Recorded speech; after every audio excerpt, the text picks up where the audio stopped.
All right, Nebraska football. A lot of success in recruiting. This is probably not going to be a large class. I've said it before. I'll probably say it again. It's quality over amount of quantity. And I had written down a note. I've got so many notes and screenshots and grabs. I'm not as organized as I normally am. Normally, I've got boom, boom, boom, boom, boom, boom, boom. I saw somewhere where Nebraska it's either over 80 or 90 freshmen or sophomores on their roster right now. Now, again, don't quote me on that because I was unable to find it. But I think that's part of my note where I wrote that. But I think that's part of the reason they're not shooting for a large class. They're like, we got a ton of young players. And that's where they can do the quality over quantity approach. And again, as I mentioned in the first hour, if you don't care about geographic location and you're just going for the best that you can possibly get, out-of-state kids are going to take longer to get to Lincoln and to get them to commit because they're going to have local offers. They're going to have offers from states, they're in-state schools, from states that are right around them.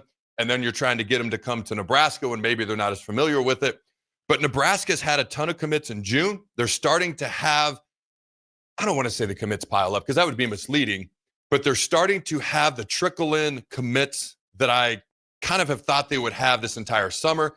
It's probably going to slow down in the fall, and then as the season gets towards the end and December rolls around, it'll pick back up. But why don't you tell the fine folks about some of the new players that just committed and who else might be on their radar? Because I got a couple of people who might be on their radar, potential flips as well. Well, the big news for today is Chad Puma is a 4-star 6'7", 308 kid out of Chicago, Illinois. And he's got anybody and everybody that is the who's who of college football got an offer for him. And that's really what's kind of been this late run for Nebraska here in June. Well, June's over now, but this past June, they had 8 commitments in the month. And that happens often. We kind of get all worried about what's going to happen, how many kids they have. And then June kind of comes along and you pick up there.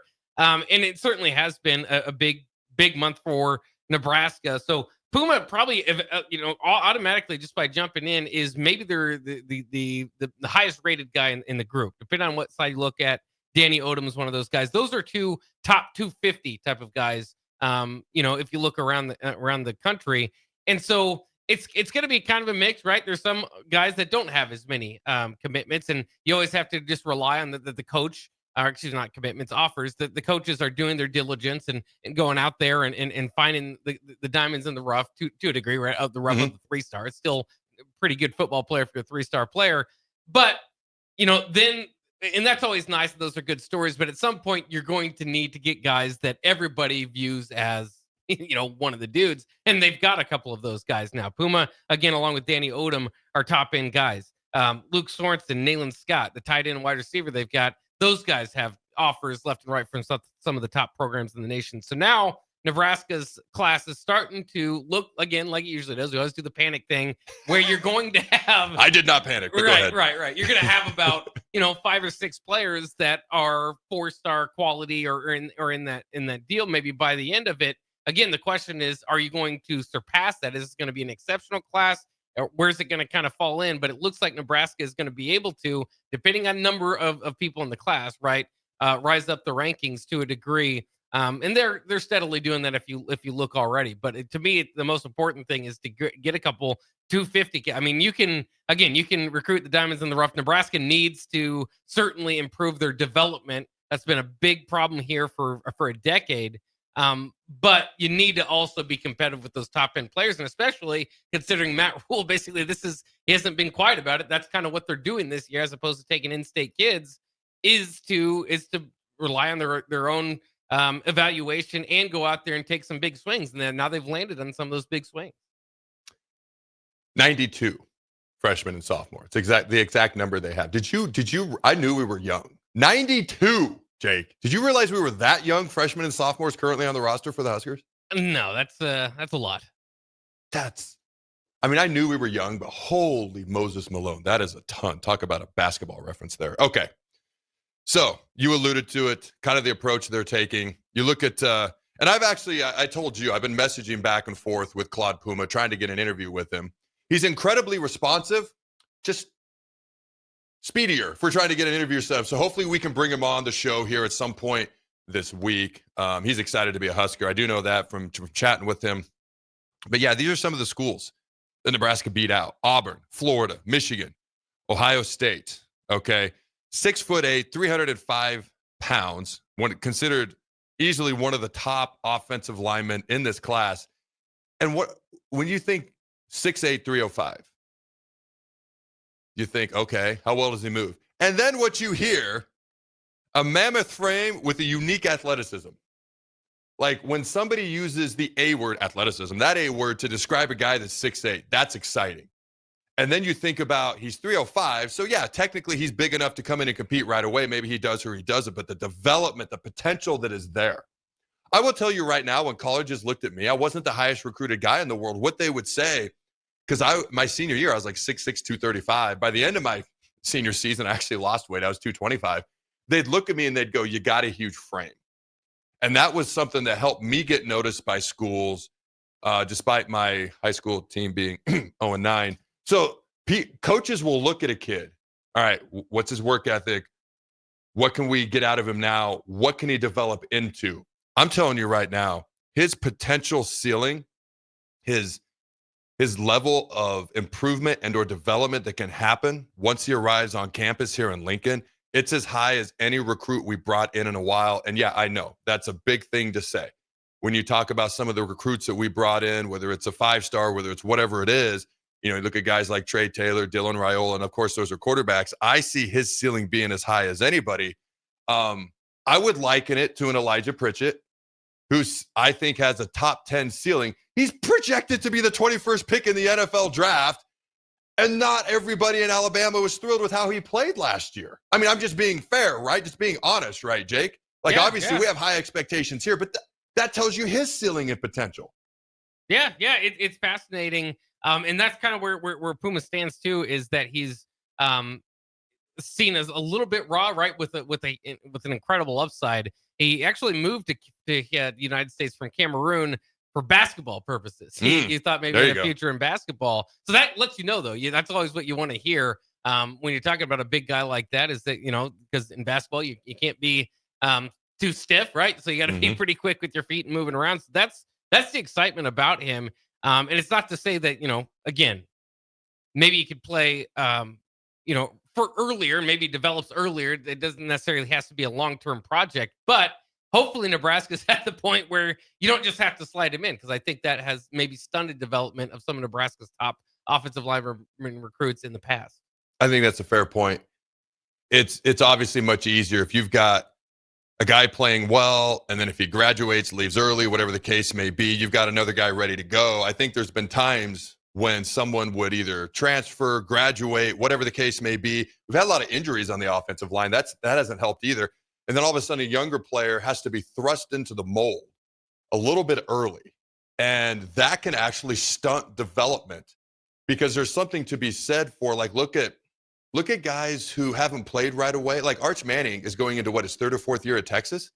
I mean, he started a couple of games when Quinn Ewers got hurt, but he's going to have the weight of the world as far as expectations this year, but he's had a couple of years to get ready. In fairness to Dylan Raiola, and he wanted to start as a true freshman, but you come in day one and you've got all these expectations on you right away. That can be hard for a young man. I think Dana Holgerson even mentioned the other day in one of the interviews he did, I forget who he was speaking with, but he mentioned Dylan might have hit a bit of a freshman wall last year. That's not something he's not afforded, because you have to play right away. He wasn't afforded any grace in those things, and I'm not creating any excuses. Trust me. When you're making 6 or 7 figures, it's part of the deal, okay? Which college athletes, not all of them, but some of them are making now, so it's part of the deal. But when you're allowed time to develop, because you make a great point, all of a sudden when you're thrust into the action, it's no longer thrust. It's now, I'm ready.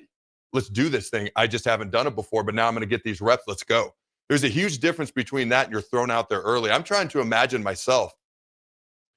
Like, as a redshirt freshman, was I physically ready? Yeah, I can tell you I was physically ready.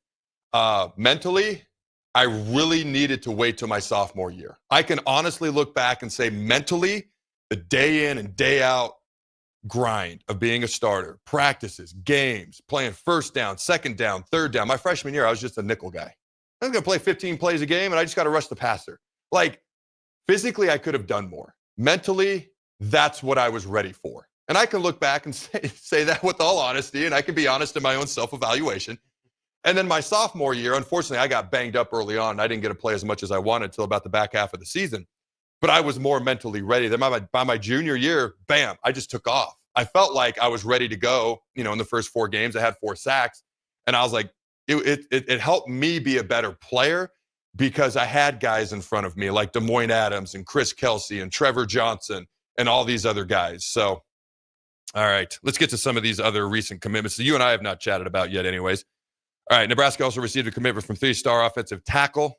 How do I say this last name? Noel? Is that right? Yeah. All right, so I just want to make sure. Leon Noel from New Orleans. All right, he's the 11th known commit at the time. All right, for the Huskers 2026 class. So this is a guy who, if you watch the film, he's a good player. He's a physical player. He doesn't maybe have quite the hype of Puma, but I'll be honest with you.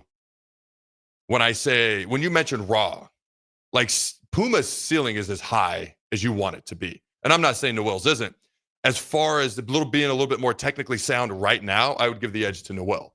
And so maybe a guy, film looks a little bit cleaner, but they're both going to come in. They're going to battle. They're going to compete for reps, for time, we'll see if they're redshirt or not. Not near as many guys redshirt anymore.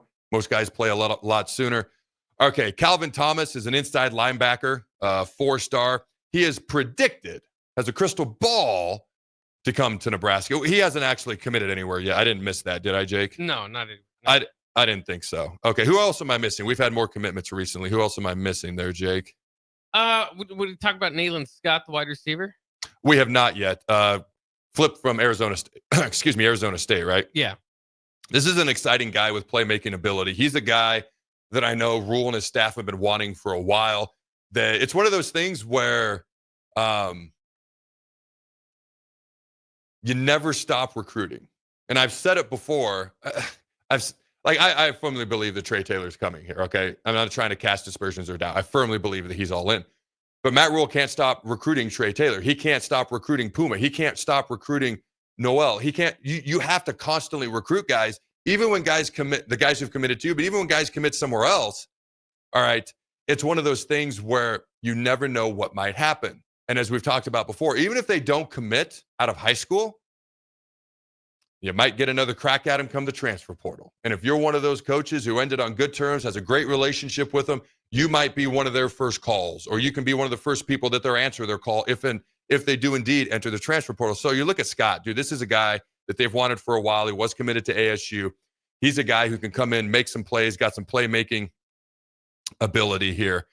All right, let me see a couple of things. So Thomas, who I talked about a minute ago, is going to commit on July 12th. Larry Miles, another guy that they're targeting, is actually committing today.